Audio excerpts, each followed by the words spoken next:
Okay. So we've known each other for several years now, but I was thinking last night about how we met, and so crazy. We were both in a Bible study, but we never were there at the same time. So I met your husband and I met your kids, and I heard your name, but never actually met you until I just happened to be like the towel holder at church, and you were getting baptized, and we were sitting in the back and kind of started talking and put all the pieces together. Do you remember that? Yeah, I do. Yeah, that was That crazy. seems crazy. Yeah, Yeah. I just was like, oh my goodness, that was the first time we actually met. And it just seemed like after that, we've just had this kind of like friendship that we don't hang out or see each other all that often, but it's almost as if like not really much time has passed in between every time. So, Yeah. Yeah, exactly. There was that connection there, that instant connection, and then it's just yeah. carried on. Yeah. Like I wasn't even supposed to be a towel holder that day.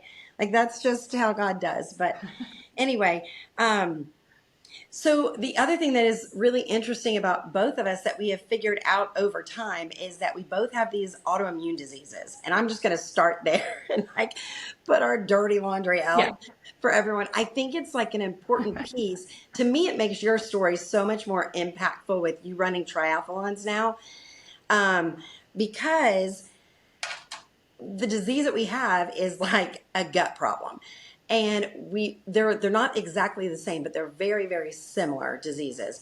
And I can't imagine uh, going into running or doing triathlons and mentally even being able to do that. Like mentally that's already hard, but adding on an autoimmune disease on top of that, just kind of like I can't even picture what that looks like. So I'm wondering, like, I would love to hear, like, how do you get beyond, like, how are you doing this? How are you doing races? How are you doing marathons and triathlons and an Ironman that's coming up? How are you doing it? That's a good question. Yeah, I mean, with having Crohn's disease and the being limited in the certain things that I can eat and that sort of thing, makes it really challenging as far as like the training and the nutrition part of it. Yeah. Because all those, like, there's so many components that goes into training for the different races and stuff, especially the triathlons. Like, just completed my first triathlon, hardest thing I've ever done by far. But it was super fun. It was like, it was a great accomplishment. I always want to do it. So there's 8 weeks till Ironman now. And so obviously getting in all the workouts, but the nutrition part of it is really tricky too, because for my Crohn's, like I have to get plenty of sleep, regardless of whether I'm training for anything. And so if I go for like even a week back to back, where like every day back to back, where I'm not getting enough sleep, it'll affect my gut and my stomach and stuff. And Okay. like, and then that affects like what I can eat and stuff because I'm in pain. I'm like bloated. I don't feel well. Um, so I've figured out with trial and error, just Yeah. tailoring it. I've learned that because I can't eat really big meals. And Okay. so, um, like nutrition and the timing of it, it's not just what you eat, but the time that you eat, especially on like the front end and the back end of Okay. training, Yeah. um, is really important as well. So, like, you have to get a ton of protein in. And like, I struggle getting enough protein in before that anyway. Like, to be honest, I didn't really, like in college, I was on the rowing team and we, competed competitively and stuff like that. But I never focused on, because I've always been thin, I never really focused on like, how many calories I was taking in and how much protein I took in and, like all the things. I never really paid Right. any attention to it. And now I have to because I'm not getting enough protein in, and that gives you the energy that you need to be able to, Right. exercise, and especially at a higher level as well too. So it's still an ongoing process. Like I'm still Yeah. tweaking things and stuff because especially before you exercise, especially before a run, like you can't eat. Like the soonest you can eat before that is 2 hours before you actually do a run. And Okay. so, with like working at the kids' school and teaching art and stuff, like I teach right in the middle. I start at lunchtime and go to the end of the school day. So like I have to really pay attention on like when I eat and stuff because if I eat too early, then I get hungry and I don't have enough energy to like do my training, Yeah. and stuff. And then like I'm really, really tired and I just can't. And then if I eat too late, then I'm like, I feel miserable training because like all that food's sitting on your stomach. Right. Um, Are you able to do some of the supplements as you run, like on your longer runs? Are you able to do those, and are they helpful, or do they just mess you up? No, it depends on which one it is. So like I know a lot of people like they really like Cliff Bars. Like I can't do so like on bike rides too. Like bike rides, like a long bike ride, like minimum bike workouts are like 45 minutes usually. Some of them are shorter. Like if you're doing like a power workout, like that's going to be like, maybe like 20 to 30 minutes, but typically it's like 45 minutes or longer on the bike. And so you've got to have something with Yeah. that. So I figured out, and there are certain products out there that are specifically designed for people with gut issues. So like on the race and when it's hot outside, because you've got to replace those electrolytes and sodium and stuff. And so I know a lot of people, like you'll see at Costco, there'll be like the liquid IV, Right. you just pour into water, and mix it up, and like that gives it, to you. But for people with gut issues, it's a product called Tailwind, and Okay. you can get it off of Amazon, any running store, and you can get it off of Amazon. I order mine off of Amazon, but it's specifically designed for people that have sensitive stomachs. Okay. And I've tried both. I've tried the liquid IV, and I've tried, because I mean, you can even use it on a hot day. Like you go to the beach or the pool and you spend all Right. day, like replacing those electrolytes, because it doesn't have, like Gatorade and Powerade can have like all that sugar. Sugar. Yeah. So if you don't want all that abundance of sugar, like go with the Tailwind or the liquid IV. But I've tried both of them. I much prefer the taste of the Okay. Tailwind, and my stomach handles it better as well. So that's what Okay. I drank on the bike race Okay. portion So of the triathlon. again, just a lot more trial and error over time. Yeah, yeah. Yeah. So practicing it at home, like with my workouts, and seeing like, how I felt afterwards, seeing if like, my stomach bloated or that sort of thing. Like I might be fine during the workout, but like later on, like within a couple of hours, like for me, I know within a couple of hours, um, like after I do something like that, whether it's going to mess my stomach up. Like Right. mine's not usually delayed. Like if it's going to bother my stomach, like within a couple of hours or by the end of the day, I'm bloated or I have pain or I just feel like really uncomfortable. Yeah. Yeah. I think that's with like Crohn's disease, with ulcerative colitis, it can go from just being uncomfortable and bloating to just full on you're in the fetal position rolled in a ball. Like it Yeah. can go sideways really quick. So Uh, fast. yeah. I don't know about you, but when it hits me, like a lot of times when it hits me, I'm in bed for days. Like Right. I'm literally in bed. Like I can't, like the kids are having to make themselves their own food. Like, if you're having a meal of snacks, that's what you got to do, because I physically cannot. I'm in so much pain and discomfort that I cannot get out of bed to Yeah. to do any of Yeah. that. Yes, and it's horrible. I think, and you have to think like when you eat it's autoimmune and it's inflammatory, and so it takes a few days for that inflammation to kind of go down within your gut. And so, yeah, it's one meal that can affect you for 2 or 3 days sometimes. Yeah. One thing that you eat. So I am mentally, how do you get, how are you finishing these? How are you doing this? How are you even like approaching it mentally and being able to do it, knowing in the background? Because I know for me, for years, if I would walk into the grocery store, like anywhere I went, the first thing I thought of is where's the restroom? Like that's the first thing. I would locate it. I didn't need it right now, but I need to know where it is just in case. And so like mentally, how are you mentally? How are you mentally training for this and doing it, and do you override that somehow?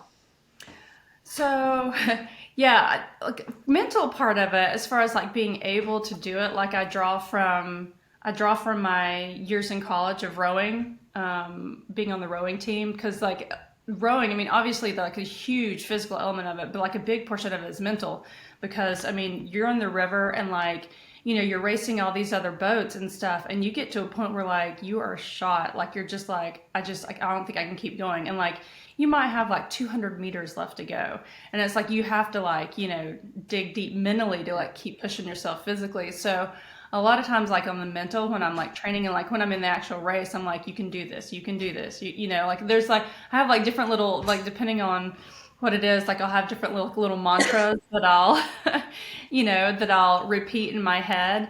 Okay. For the running races, like I always listen to music. So like my marathons, my half marathons, like even some of my trail races, like you can like I'll put an earbud in and I'll just like listen to music and I just like cruise and do my thing and I'm like I'm like jamming in my listening to the music and it helps like distract yourself from it. Right. Um, but for the triathlons, you can't have any kind of listening device. You can't have any of that or else you'll be disqualified.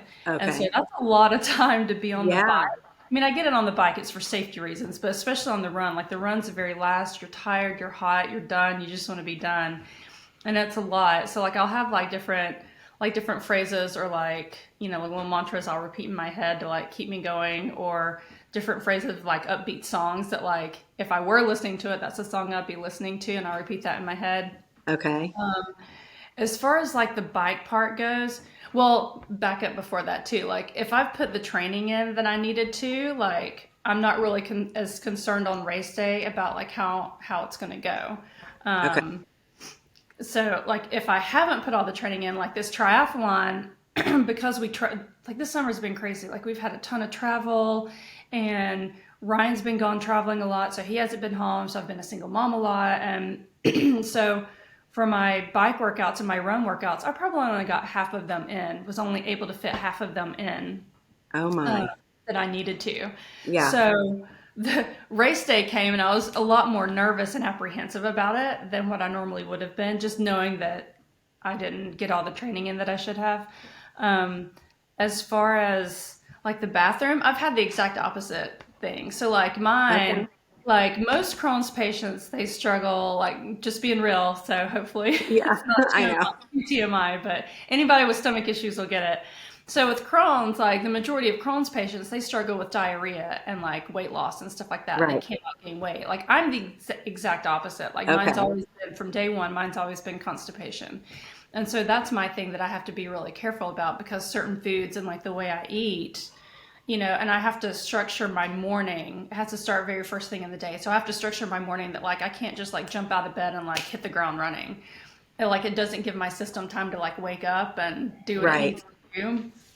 And then I feel as the day goes on, I feel miserable for the rest of the day because you still got to eat, you still got to do all your other stuff. Right. Right. Um, and then if I have days of that, then that's when I really get into trouble. And so I have to make sure that I make sure that my mornings aren't like I immediately like have to jump out of bed and then like just go go go go go from like the Okay. time my feet hit the ground because that really that for me that messes up my stomach. Okay. Um, so yeah. It's, you said something in there that when you put in the daily training, then on race day, it isn't as bad. And that made me think about our own, like our prayer life and our own, like journey with God, that when I put in daily time with Him, then when the struggle comes, I'm not nearly as fearful. We just finished a sermon series about Daniel at church, and that was the main point of it of, when Daniel's facing the lion's den, he's not nearly as fearful in that moment. Um, he's not fighting and doing everything against that. He's like willingly going in. And because he had put in the daily time for years of praying to God, so he didn't approach it with all of the fear. And I think like that just says a lot for our daily faith and our daily walk with God too. I think that's when we put in the daily work, then that big thing that's in front of us doesn't seem as big.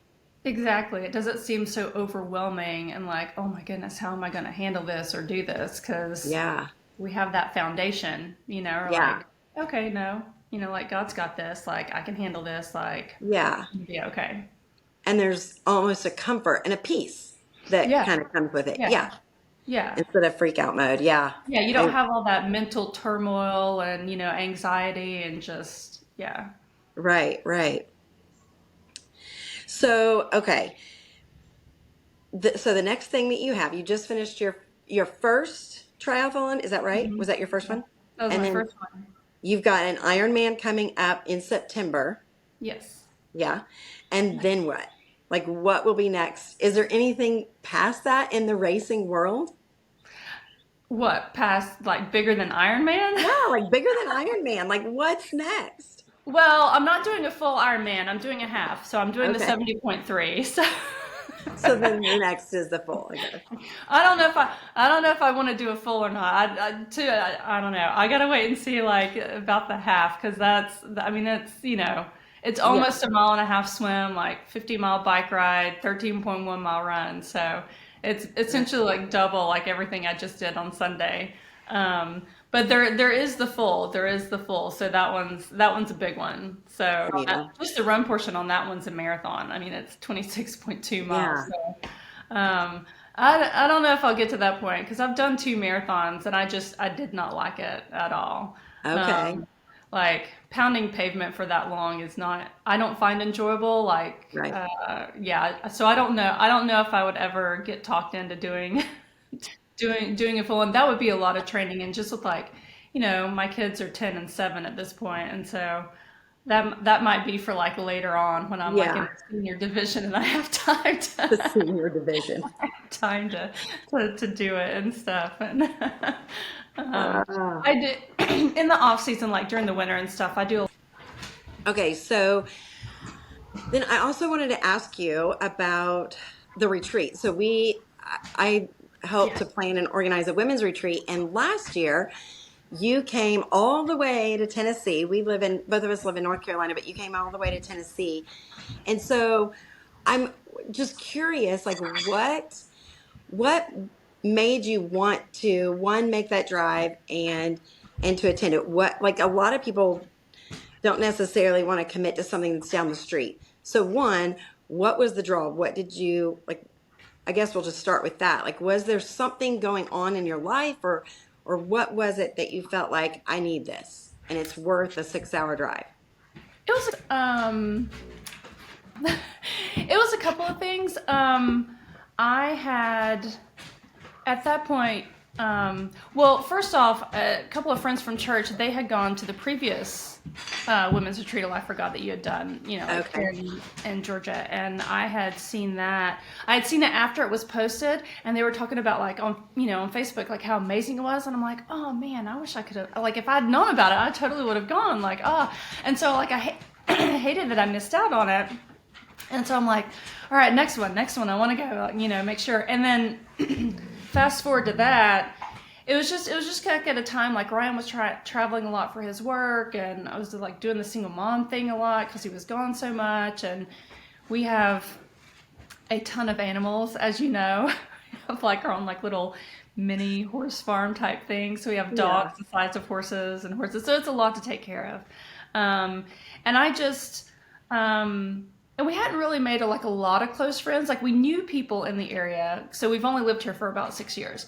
And we knew people in the area and we knew people at church, but we just hadn't really connected with a lot of people. So part of it was like loneliness on my part. And Yeah. so when you feel lonely, even sometimes that can translate into your spiritual life as well, because you're just kind of Yeah. like, like it's encouraging and inspiring being around like other friends and women and people that are on fire for God, and especially when you have that friendship connection with them. And Yeah. so I was really, and girlfriends and I have been talking about, different, like women's retreat, like, oh yeah, when this comes up, let's go. And it never materialized. And Right. so, and two, because, we had connected when I got rebaptized Yeah. and stuff. And so like, that was a big draw for me, just, like the friendship and the personal connection and aspect of it. Yeah. Um, and so, and where the retreat was like near where I went to college and stuff in Chattanooga, Tennessee. And I had a friend that lived in Georgia. And so I'm like, it was kind of like this. I'm like, ooh, because I have no problem like doing road trips by myself or going places by myself. And so Yeah. I was like, ooh, road trip by myself, like no kids in the car, like a weekend just for me, like almost kind of like, like a rejuvenating weekend type of thing. And I wanted to get back in that place where like, I was just craving that connection with God that I felt Yeah. like I'd been missing, just I didn't want to just feel like, okay, yeah, I'm showing up to church every day, but I'm not feeling it, like I'm not. And I know sometimes like like our Christian walk doesn't, it's not always about feelings and stuff, but like I was at that point where I needed something to like kickstart me back into like, that motivation and that, that spark again of being on fire for God and like wanting to do more. Right. I think it makes a huge difference. And I think that is like literally when we started doing the first retreat, it was because we were coming out of COVID and I needed a community. I needed the same thing. I wanted to be surrounded. I wanted to meet women that just had a hunger and a desire to want to know God in a deeper way. And so but I couldn't find anything like that. And so I just felt God laying it on my heart of just do it. Like you're not the only one, do it. And so I didn't know what I was doing. I still don't. There's a lot of things I don't know. I mean, it's getting a little smoother but he has taught me so much. Like I have grown so much as a person by just taking that step of faith and doing something that's uncomfortable that I don't know all the things about, that I don't have all the answers for, but knowing that it was something that would draw me closer to him and that other women could also like benefit from it, from that community. And so like really just focusing on it being exactly that, from taking our faith from kind of coasting along to being on fire for God. It's not always just about all the things that we can do, like do. It's not about the works of it, but what God will do through the works, both in us and then through us. Because He's got a lot of work to do in us before his work through us um, is purely of him, right? Like I always use the example of a dirty pipe, and if my life is filled with a lot of like hate and unforgiveness and negativity and just not a lot of gratitude, if that's what I'm filled with, then anything that God wants to pour through me and I'm going to be the conduit for him and I'm going to give it to other women, it's tainted by all of the stuff that I have left in my life uncared for. So like the more that God works in me to get rid of all of that extra junk, then the more pure his love that he pours through me onto other people, the more pure that is. Yeah. And so like I think like that's the whole premise behind us doing the women's retreat is to build that community, to give women that community that are not just, because we can go to church with a lot of women, we can go to Bible study with a lot of women, we can do life with a lot of women, but they're not always women that are on fire for Jesus and in the same walk of faith that we're in. Mm-hmm. And so Yeah. to give that specific community and to be able to support in different ways, right? Um, like if God has laid it on your heart and saying, I want you to write a book, or there's a lot of women who have something to say and they want to write it down or whatever that looks like. They want to start a Bible study in their house, or they just want to take one more step. Then like we now have a lot of people in our community that are publishing books and that are starting Bible studies.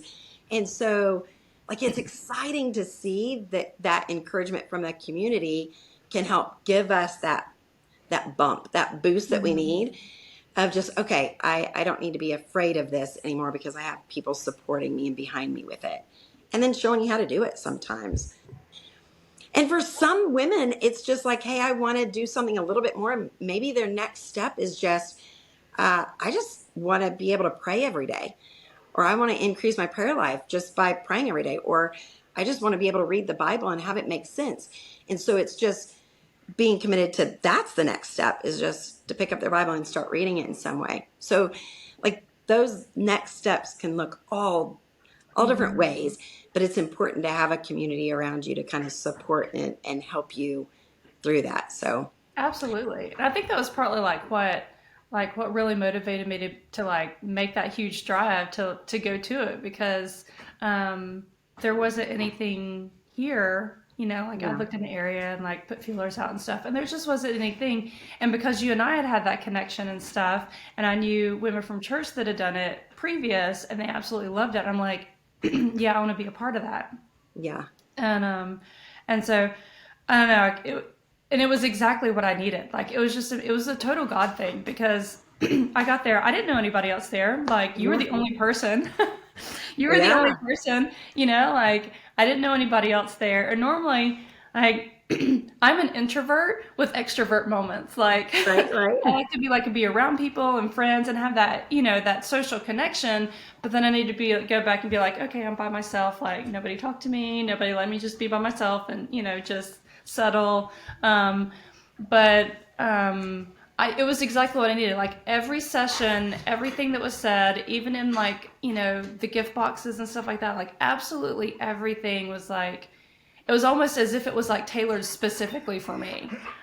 It was just, I mean, it was just the coolest God thing. It was one of the coolest experiences I've ever had that like God was just, I mean, just like being like, okay, yes, definitely go to this. Like it worked out just perfectly that like Ryan was in town. He had the kids for the weekend. You know, he wasn't having any traveling, so that wasn't an issue.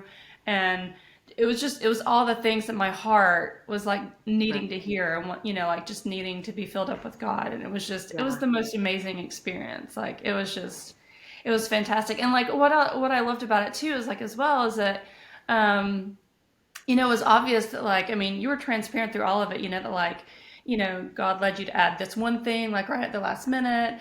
And, you know, I mean, even like on what to include in the boxes, you know, that you had prayed about, like what to include Yeah. and stuff, you know, and it was just, I mean, and what was laid out too was like it wasn't, you know, like I've been to some events where it's like, okay, you have to do this, you have to do this, and if you're not doing this, then and you kind of like walk away, you're like, okay, yeah, okay, I need to do that, but then if I'm not, you know, I get home, then like life happens if I'm not doing it, or like, oh, I haven't been doing that, so like, you almost walk away with it feeling, you know, other events sometimes feeling like okay, like I've been this epic failure, you know? Like obviously we're all sinners, but it's almost like, okay, if I'm not doing this, then I'm not doing it right. And like I walked away from the retreat being like just completely filled with God and encouraged, you know, like it's, you know, everybody's walk with God is completely different. So what your Mhm. walk looks like could be completely different to what my walk looks like. And that's okay. Like my walk doesn't Right. have to look exactly like or hers, you know? And Right. like when we come together, we bring all those different beautiful aspects of it. You know, like same with training. Like my friend that I train with, she doesn't have, I mean, she has some health issues, but like not health issues, but like stomach issues, but hers are completely different to mine. So like what she does for her nutrition is completely different to mine. And so, you know, with that, like I know now it's like, okay, I know what I need to do, but like whatever they're doing for their training doesn't mean that I have to do that for like their nutrition. Just because they do it doesn't mean that I have to do it. So same with like, you know, my spiritual walk and stuff like that. Like it was great just, you know, from the retreat. It's like, okay, my situation's different, so my walk's gonna look different. But Yes. like it's still the ultimate same goal is being connected to God and on fire for God and what can Yeah. I do for God? You know, what does he want me to do with where I am and you Yeah. know and stuff. Yeah, just living life with more intention and then open-handed, right? Yeah. Like not controlling anything, just letting him use whatever we have. And it's Yeah. not like I have to reach a certain place or I have to have certain things or need to have certain talents or gifts or be prepared in any way. It's just being open-handed that wherever he wants me to go, whatever he wants me to do with what I have, then then I want to be willing to do that and having that willing heart and an open mind to be able to do that. I think is like living our life with intention of the Yeah. mission of spreading the gospel, the mission of loving people well. So, well, you know, I know that your Ironman is on the same day as this year's retreat in North Carolina, I know. I'm so sad. but you know that we're doing it the next weekend on the 17th in Tennessee. If you need another road trip, I come on. I I can never have too many road trips. There you go. We will, and you'll know people this time. Well, you know, Yeah. you'll know a few more people, but anyway, okay. So if you had one piece of advice to give someone who is either struggling with like whatever hurdle, whatever their struggle is in life, whether it's a medical condition or an autoimmune disease or a marriage or kids that are struggling or whatever it is, what would be your piece of advice to give them as far as like maybe mentally, because I know that like we've talked a lot about mentally how to get through those triathlons. What would be your advice to kind of encourage them to keep going?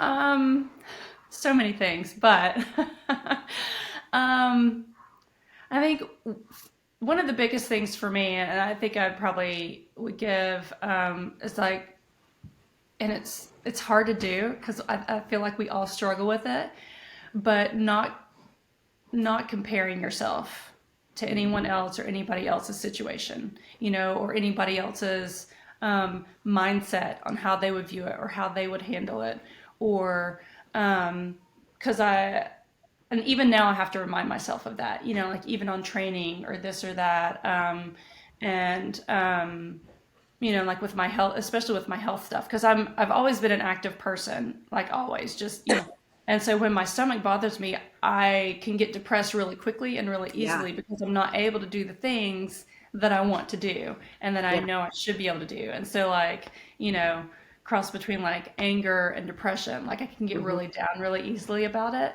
yeah, Um, and so um, just reminding yourself that this isn't it. This isn't the end. It will get better. Like yeah, it may take time, but it will get better. And I know sometimes it can sound like, cliche and trite and stuff like that. And it doesn't mean that everything will necessarily get resolved or uh, quickly or that sort of thing, but like there will be better days, and just like focusing on the fact that like it's rough right now, and but it will get better, and allowing yourself the grace and the time to be like, if you need a moment just to like mope about it or like yell about it or cry about it or just like get it out, like give yourself grace to like have that time, whether it's like 5 minutes, 30 minutes, like whether you have like a 2 hour long cry, which I've done sometimes, like you yeah, just like get it out. It's okay to have those moments to get it out, you know um that it's okay that like you have those feelings. Like God doesn't ask us to not, he doesn't expect us to not ever have those feelings. And I right, think that was one of the biggest thing for me, that's like, you know, I think I always felt like, okay, you're praying about this, you're praying about this. Why are you not happy? Or why are you, like still that sort of thing? And it's like, it's a really hard thing. And like given our personalities, like my personality tends to be more negative than positive. Unless I'm with other people that are really negative, then I try to be the positive one. um but like, so my personality tends to like, like focus on the negative, so I've like had to remind myself like, okay, focus on the, like find something something. It's like I don't have to find a ton of things, but focus on something that's positive or something that I can enjoy while I'm having this rough struggle, yeah, um whether for me, so like when I'm in bed and stuff like that, like, yeah, obviously continue to pray, but sometimes God brings relief in like the smallest little aspects, like the hmm, smallest little things. It doesn't have to be a huge, big, grand gesture sometimes. Um, just giving yourself grace to like, like, yeah, you can have your moments to mope about it, but then, like ask God, like, okay, help me to be like, what can I do when I'm laying in bed for these days that like I can focus on, that I can do, that like will bring me some sort of joy in this moment, yeah, recognizing it's not going to fix it, but I can still keep my joy. I can still find something that like uplifts my mind and, my attitude, and that sort of yeah. thing. I And think, do you also feel like, as I feel like over time, over years of time of doing exactly what you just described, then there's almost like you see God's faithfulness of, I've been here before, I've gotten through it, and so like he'll get me through it again. So yeah. that each time you can kind of see that there's a hope, or that like there's a guarantee almost that he's continued to be faithful, and so he'll continue in the middle of this struggle, he's going to be faithful again. Something that you can kind of count on, you know? Oh, absolutely. And I've had so many with my Crohn's, I've had so many instances of that. So, um, I mean, I've had not just for my Crohn's, but I've had 4 major abdominal surgeries over the last 20 years. Before Ryan and I got married, like I had emergency surgery. I had my appendix and my right fallopian tube taken out. They thought it was either Crohn's or my appendix then, and it ended up being my appendix and my right fallopian tube. So that was a major surgery, like very traumatic for me because I'd never had anything. I mean, I've never even broken a bone, like nothing. Right. So for that, like that was a big, huge, event. And then like a year later is when I got diagnosed because I started having the exact same pain in the exact same spot. And I go to my doctor, I'm like, hey, why am I saying? He's like, oh, you're really active. Like you're a mountain biker, you're on the rowing team, you're doing all this stuff. It's probably just scar tissue, like stretching and blah, blah, blah. Well, Right. come to find out it wasn't. I ended up in the hospital with an NG tube for 7 days, and that's when I got diagnosed officially with Crohn's. 3 years after that, I ended up having to have surgery for it. So like all that time for 3 years, I kept going through medication, like increased medication, more potent, and it just wasn't doing anything. And I kept getting worse and worse and worse. And, and I kept praying like, God, take this away. Please just heal it. Like, I know you can heal. Why aren't, like, please heal me. And Ryan and I were living in England at the time, and I was supposed to have surgery then. And we found out that we were moving back to the States, and my GI doctor was like, it's pointless for you to have surgery here because we've got to follow you for 3 months after you have surgery and you'll already be back in the States. So you might as well just wait and have surgery when you move back. So we did. And it was like a complete God thing. Like, we got there, the primary care physician referred me to an amazing GI doctor who got me an amazing surgeon. And it just like normally when you have, so like I had where my small and large intestine meets is where it was, disease. So he Okay. took out the unhealthy section. There was a healthy section, took out another unhealthy section, and then he basically like pieced them all back together. Yeah. And I didn't have to have an ostomy bag. And every time people have any kind of intestinal surgery like that, they always have to have a temporary ostomy bag, which was my biggest fear. That's why I put off surgery for so long, because I was terrified of having it. Yeah. And that surgeon was amazing. I didn't have to have it. I recovered great. Like, it was a complete God thing.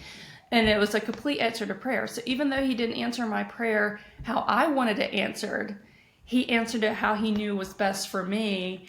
And because that was such a huge thing of like how he brought me through that. So anytime in the future when I had a thing, I'm like, God's taking care of me through all these situations with my Right. stomach. Like, I know he's got it, like, it really stinks right now and I don't like it. And I'm Yeah. like frustrated with my body, but like God's gonna take care of it. So even if I have to have anything majorly done, I'm not quite as, keyed up about it because I know I have that to build on. I know that God's gonna get me through it and he's gonna take Yeah. care of it. He's always taking care of it. So like there's no reason to think that he's not gonna take care of it now. Right. Yeah, I think like that's important for us to remember and for people to know is there's not really a cure for Crohn's disease. I had ulcerative colitis, so it's kind of like Crohn's disease of just my large intestines. And for me, that meant taking out my whole large intestines, and that was the cure, right? So now I'm at risk of having Crohn's disease, but right, like so just mentally understanding that there may not be complete cure healing this side of heaven, but even through all of it, God's going to continue to put people in your path and to use it for his glory. I think that I had the same very similar experience of I didn't really like everything kind of happened a little bit quick, where I suffered for almost 6 years before I was finally diagnosed, and then the medications weren't working, and we did that for another 3 or 4 years. And then he referred me to the most amazing surgeon. I didn't have to have a colostomy bag either, and that was my main concern.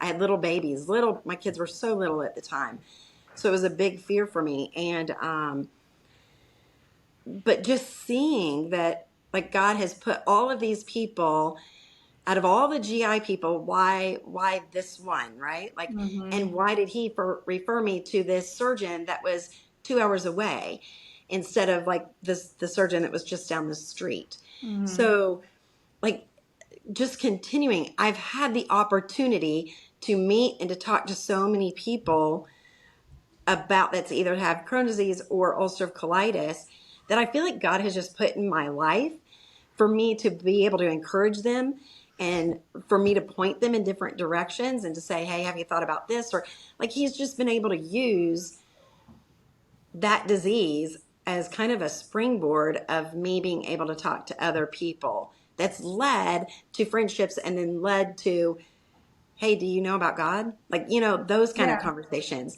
which Yeah, is exactly. so, so cool. I've had friends that have contacted me like, "Hey, I have this relative that they just got diagnosed with Crohn's. Like, can I put you in touch with them?" I'm like, "Yeah, sure." And like, they're like, or or I'll have other family members or other friends who are like, "Hey, I know this person, and like, would you be willing to talk to them?" I'm like, "Yeah, absolutely," because it was when I got diagnosed, it wasn't as popular as it is now. Like, Yeah. I didn't know anyone that had it. And my mom was a nurse. And like, she was like, this is horrible. Like, she's Right. like, I don't want this for you. And like, it made it sound like it was almost like a death sentence because, there's no cure. And so Right. it was just, I didn't have anyone to talk to. I didn't have, and like the information that I was given at the time was not helpful. Like, there was essentially no information. Like, basically, Yeah. all I was told was don't eat nuts, seeds, leafy Yeah. greens, skins on anything. Like that was it. That was the bulk of like the nutrition advice, like the diet advice that I Yeah. got when I got Crohn's. And like it wasn't so I essentially just like kept eating what I was eating, but like taking those pieces out of it and Right. it did, so it was just so I, friends are asking me like, oh, I don't know if you'd be comfortable talking about it. I'm like, look, I am perfectly comfortable Yes. talking about it because it's, if we don't talk about it, then like there's all those people that we're not able to help. Like we're missing out on that opportunity, you know, Yeah. to help someone else or to, be real about our experience that could benefit somebody else. I mean, I would have loved because I got diagnosed young. I mean, I was 23 when I got Yeah. diagnosed. I'm 40. I mean, that Same. was I 20 was years ago. 25. Yeah. Yeah. And so it just, when I had surgery in 2009, the doctor was like, hey, you're guaranteed 7 good years. After that, you know, Yeah. I don't know what's going to happen, but you're guaranteed 7 good years. And I lasted 13 before I started having issues again. So that right there in itself was like a huge answer to prayer because it waited until after I had my 2 kids. So, for those that don't know about Crohn's, like you can have a major flare up when you get pregnant. It can be a Yeah. huge, huge issue. And I didn't have any problems during either of my pregnancies. It wasn't until after um, I had our second son and after I was finished nursing with him that I started having issues and started having to Yeah. be really careful about what I ate and figured like, things that I could eat before. That was the other thing. Things that I could eat before, I can't eat now.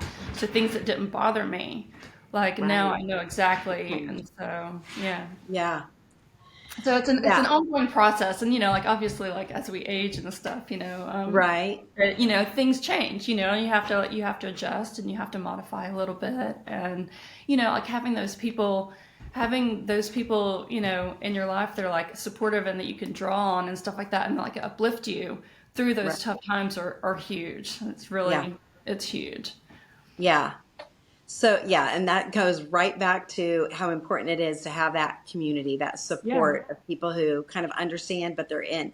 And and not even if they have the same disease, but just someone who can understand this is a daily Yeah. struggle. Yeah. Yeah. Understanding like how draining it gets day in and day out Yeah. and that sort of thing, and so even, like even now when I teach with the kids at, like I teach at the kids school and stuff like that. I teach art at the kids school now.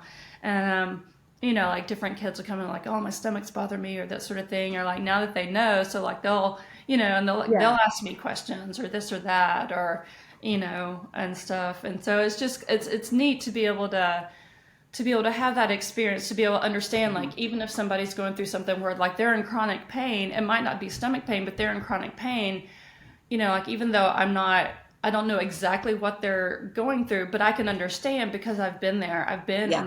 in that, that experience where like there's that daily pain, there's that daily struggle, like just, like when will it get better? When will it Yeah. stop? So it's like I can understand and help support them a lot better. Yeah. So, And they wouldn't know to come to you if you weren't open, right? Like open with your yeah, own story. yeah, And and able to talk about it. Yeah, and I So think a lot of times too, because like stomach issues, like it can be embarrassing for people, yeah, because you're talking about bowel movements and yeah, gas and like all those things. It's like, oh, it's like, is that going to be too much, or am I, like they're right. going to think I'm crazy, for like, being open about it. And it's like, no, that's, it's It's funny because some of those conversations where you kind of are like, oh my goodness, that was too much too soon. We hardly know each other. I am so sorry.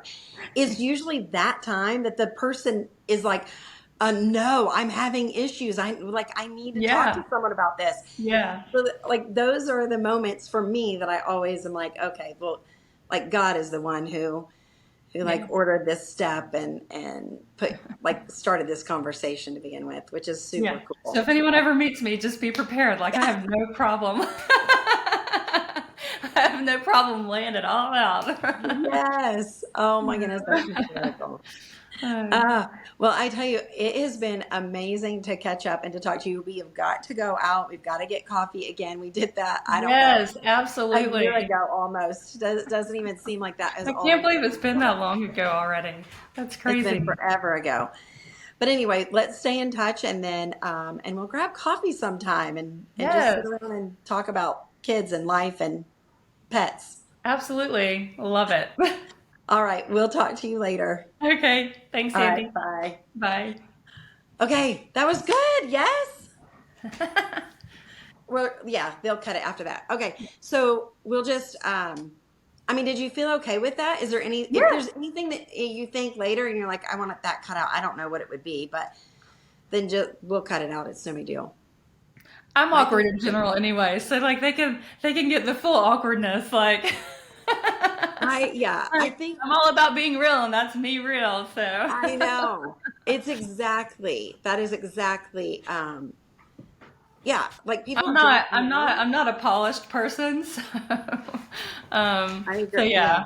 yeah. I just, Um I love taking our hard junk, right? yeah. And just, if you just put it out there, then God will do something amazing with it. Yeah, I think like I think that's what people crave a lot now. It's just like people being real, like Yeah. because they're struggling with hard stuff, and it's like if we never, podcast, if we never talk about it, Yeah. like how are we supposed to like support each other if like we don't ever Yep. talk about it? So, Yep. um, I yeah, agree 100%. All right. Well, let's definitely get together.